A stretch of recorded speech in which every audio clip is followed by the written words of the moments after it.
Hey, hey, hey, and welcome back to another episode of Braid Talk Tuesday. If you're new here, this is your first time just catching an episode. My name is Neek, and here is where we talk about all things braid business. And tonight, oh my gosh, tonight I am so excited because our topic tonight, we are diving into something that is probably rarely spoken about, especially on a platform or from this side of our industry. So tonight we are going to talk about some client horror stories, okay, and why standards still matter. So while you're hopping on, go ahead, drop in the comments where you're watching the live from. You can also let me know what stage of your braiding um journey are you in? Okay, are you a beginner? Are you just getting started? Are you, well versed? Has it been a few years? So you go ahead and drop whatever you want in the comments so that we could get this started off. And let me just give you a quick recap. So last week, if you were here last week, I'm sure that you remember we talked about client red flags, right? And we went through it, we unpacked it, we talked about just different things that us braiders need to be discerning of when it comes to client red flags, some things we need to look out for, some behaviors we need to look out for, right? And we even had a guest come on and share with us some of her experience. One of her client red flags was like penny pinching and things like that. So today I want to jump right in and I am going to actually flip the topic on its head, okay? Because and I probably should have named this braiders have red flags too, or even braider or even red flags go both ways because there's some crazy things that go on out there. And so I was actually searching. I was on threads and this story came by me. And I'm going to break this story down for you. I know that you probably can't see it as much as I would like for you to be able to see it in this slide, but don't worry, I'm going to break it all down for you. And I want you to chime in. I want you to tell me what it is that you think. What would you do? Because again, this is a little bit of a story that we could pick apart here. So let's jump into it. Okay. So this person apparently was going to get their hair braided. Let me give you a little bit of these details. She says that she booked an appointment with a popular braider in whatever city they were in. Okay. Hawthorne. She said she paid her deposit. She got the confirmation. She drove an hour and 20 minutes and she was 8 months pregnant, okay? Now this story is layered, okay? I like as I feel like it was so well written that as I'm reading it, I can feel the buildup, right? So again, paid her deposit, got the confirmation for the appointment, drove the hour and 20 minutes, 8 months pregnant, okay? Keep those facts in mind. Now, she says that she got there early, right? And she sees the braider walking into her suite or her building, whatever she has, right? And the braider comes up to her car and she says, your appointment was canceled. Plus, I don't take clients on Wednesdays. The system must have glitched. Now, if you're following me so far, because I know I'm just jumping right in, we're not even 4 minutes into this live and we're in deep. So I want you to go ahead and comment. Are you following me? If you're following me, if you're following the story, go ahead and drop a number 1 in the comments. And I'll wait before we go any further because like I said, this story is so layered. I don't even know what side I stand on, but I feel terrible for this woman who experienced this because as we break it apart, we will absolutely see just how this could really go both ways. So, let me know if you're following along, if you're just hopping on, go ahead, drop in the comments where you're watching from, or go ahead and just comment a number 1 if you are following the story. All right, so I'll wait a couple seconds. So, All right. So we left off where she gets there early and she walks up to the salon, or the braider walks up to her salon and then comes over to the car and basically tells the client, "Hey, I don't do hair on Wednesdays. The system must have glitched and you're I'm I can't do your hair," right? So she said that at that time, right, she had not received a call, she had not received a text, she hadn't received a refund, nothing. Okay, absolutely nothing. She's saying she didn't get anything. So here is the kicker, okay? She said, the braider says, "And besides, I don't have time to do your hair because I'm about to do my own." Now, I just kind of want to know right then and there, because at some shape or form, I'm almost positive that most of us have probably experienced this at some point in time, okay? At some point in time, there was a mistake, right? Or there was just something that did not go the way that you thought it would go. So I want to know, like, how would you have handled this if your client had showed up? Whatever happened in your system, now your client's here. My question to you is, are you taking the client? Like, are you going to stop your plan that you had? And as the business owner, as the braider, are you going to just go ahead and do their hair?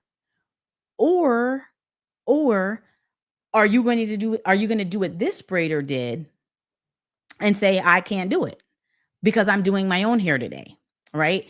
Even though it was her system that glitched.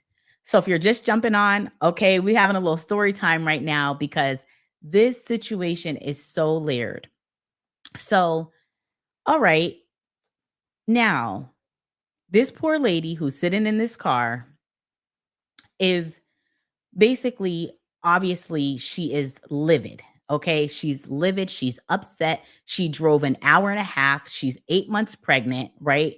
She was expecting to get her hair braided and obviously didn't get it braided. So then the braider says, "Okay, well, I actually refunded you. My books open tomorrow. And if you want to rebook for Friday, you can." So I guess needless to say, the client says, this was my first and last time. She actually says, "Girl, be for real." Okay. But she said, "This was my first and last time. And it took everything for her not to hop out of that car." And she says, and she literally cried on her way home. And she says, "Some of y'all," okay, and if you're a braider in here like me, she's talking to us. She says, "Some of y'all treat professionalism like it's optional." Ooh. She says, again, professional. She says, "Some of y'all treat professionalism like it's optional, and it shows." And then she wanted to know, have you ever, experienced this kind of audacity? So I need y'all to say something in here. I need to know, what would you have done? And you can tell me from either way, like from the braider standpoint, or even if you're not a braider, like if you booked this appointment, you drove an hour and 20 minutes to this appointment, you showed up early, you paid your deposit, you got your confirmation. There was no indication to tell you that this appointment does not exist. w- What would you do? What would you do as that person who's in that seat right now? And I also want to know, who do you feel is in the wrong, right? Because I did some digging and I was in the comments. I was in the comments and I saw that some people were backing up the braider to say that it is on her website that she does not braid on Wednesdays. And I'll be honest, I talked to my husband about this and he said, "Well, if if it was her system that glitched, which chances are the system didn't glitch. Chances are. Now, I don't know. I'm just saying that chances are for whatever reason, maybe at that time she did not unblock or I'm sorry, maybe at that time for whatever reason she didn't block her calendar, right? So somehow that client was able to book that appointment even though there wasn't a safeguard there for her not to be able to book the appointment.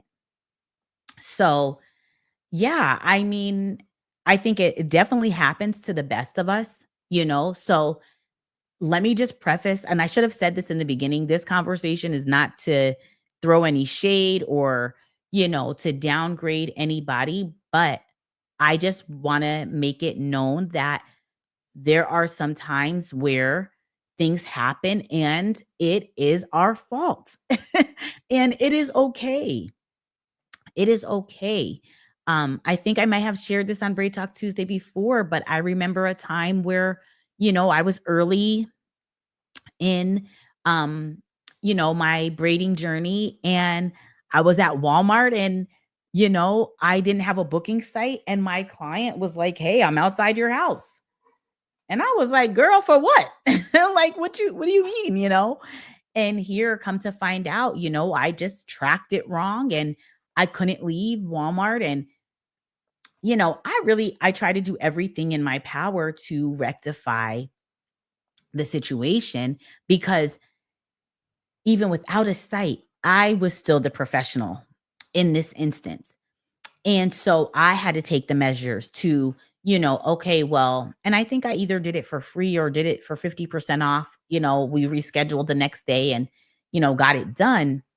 But these things can happen. And so, again, I just would love to know what would you do or have you ever found yourself in a situation where, you know, you were the one at fault when it came to maybe a scheduling mishap or, you know, um I don't know, maybe you started doing the wrong style. Like I've had that happen where my client came in for 2 braids and I started doing 4 braids and or it could have been the opposite. Maybe she came in for 4 braids or and I did too, or whatever the case may be. And she was like, "Oh, it was supposed to be this." And I was like, "Oh my goodness." And thankfully, like she did tell me in enough time, but like things happen. Things definitely happen and we're human and we do make mistakes, but I think where we absolutely can show professionalism is when we are willing to be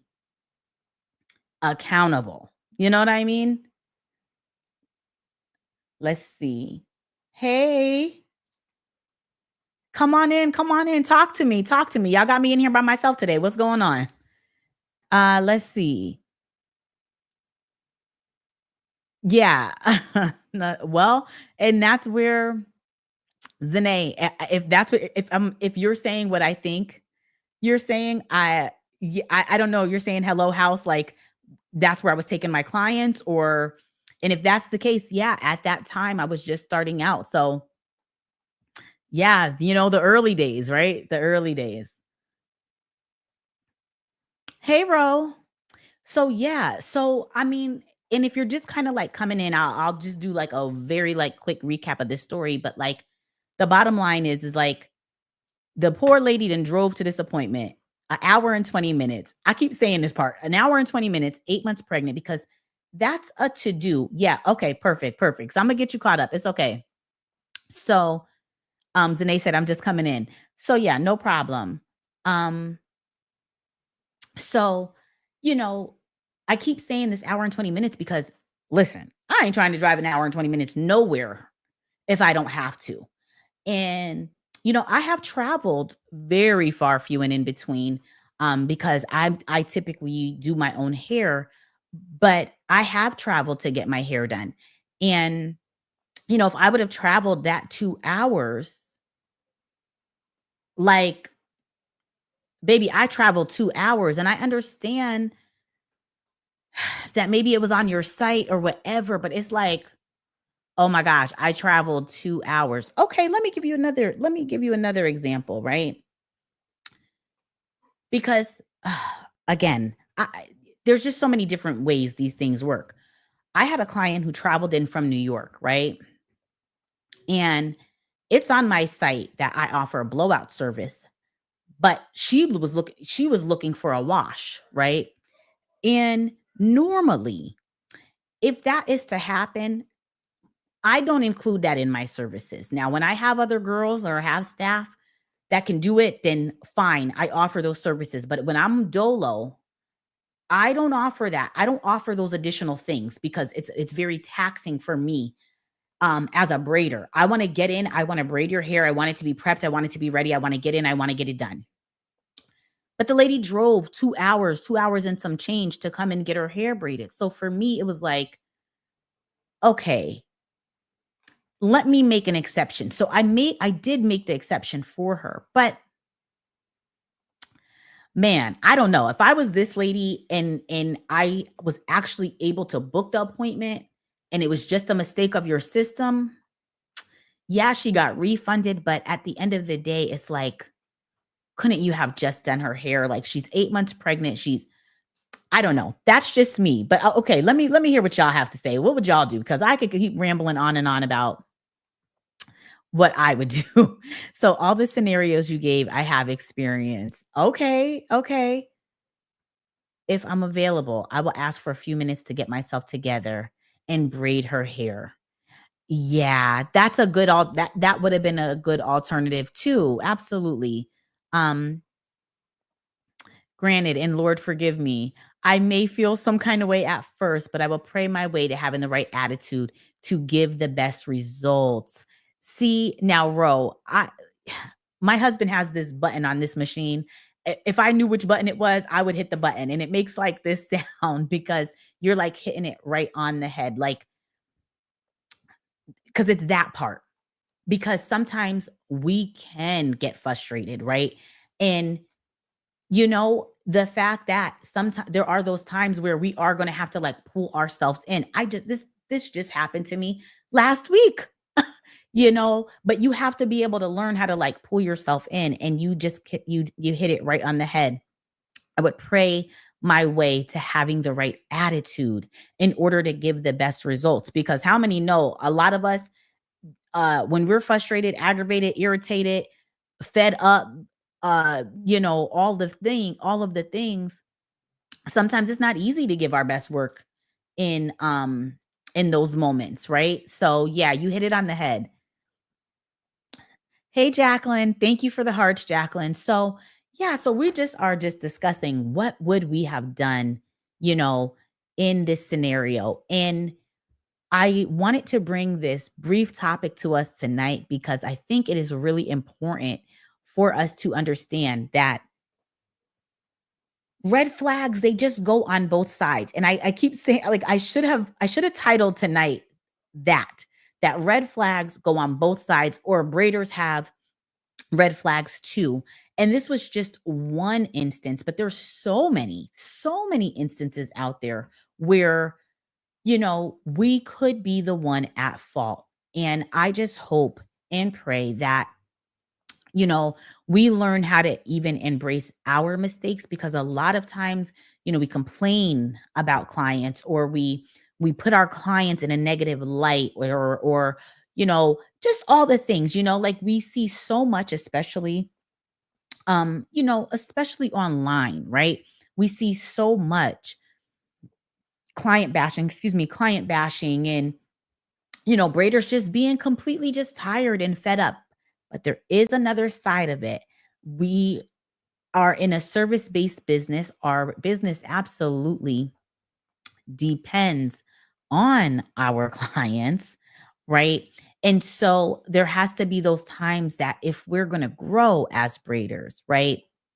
We absolutely have to learn how to take accountability, how to just admit, like, you know what, maybe I could go about that better, or maybe I could revamp this, maybe I could revisit that, those type of things. But I thought this was a really interesting a really interesting story. And to the Braider's defense, it seems like she did offer a refund. She did offer another time slot, but if we have booking sites, if we have, our whatever we're using, I just encourage you to let's try our best to always make sure that our systems are up to date, that our back end systems are reflecting what the client sees, on the front end, because again, it does happen. There's so many little intricacies that happen sometimes on the back end that could really throw things off on the front end. And so it's very, very important to make sure that our systems are, correct. Okay. Any questions, any thoughts? What would you do? Tell me a story. Would anybody like to come on and share a story of some, quote unquote, a horror story, or just something that you've experienced? Let me know. I'd love to send you the link. So just let me know if that's something that you want to do. I want to move into this next part here. And just to give you a reminder, every Braid Talk Tuesday, we have a portion of our episodes where I just try to give you a reminder. If you take away nothing from the episode, is and this is just something that you can take from it. And it's that your work can be flawless, okay? But if your character is messy, your clients, they might not come back. And again, let me just say that I am not referring to anyone in this scenario that we gave on tonight. But man, that was a very layered story. And I enjoyed reading it because I enjoyed the thought process that it took me down when it comes to, you know, the clients and us and what we need to do. And, you know, I'm always in a space where I want to figure out, like, how we as braiders, like, how do we keep leveling up? How do we keep providing a professional service? How do we turn the tide from what used to be to what is today? Like, how do we create experiences that our clients absolutely love and deserve, and want, and make them want to keep coming back, keep sitting in our chair, keep supporting our business, and, just all the things. So, do we have any questions? Any questions at all? And if you are, if you're like, Neek, some of my stuff, I need to get my stuff together. Like, this live really hit me tonight, and it showed me that there's, gaps in my setup, right? There's some holes in my setup that need to be patched. And, I don't want to be the braider that's being that's being spoken about or being referenced in a post like such. you know Reach out to me and we can get you all set up and squared away for a strategy call. So those all that information will be in the links in my description. You can hit me up on Instagram. I'm always posting something on Instagram. I actually have been doing a daily bread for braiders, and it's a series, and I'm just super enjoying that. So, catch up with me there. Go back, watch this episode. Let me know in the comments what you would have done, what you think, who was in the wrong. Was it the fault of the braider? Was it the fault of the person getting their hair done? All the things. So, guys, we're going to go ahead and cut this episode. Um, I don't want to say short, but we're going to go ahead and finish this episode. I thank you so much for just tuning in, for following me, for being here for the journey, for checking in each and every week for these episodes of Braid Talk Tuesday. And as always, I hope to see you in the next one, and be blessed.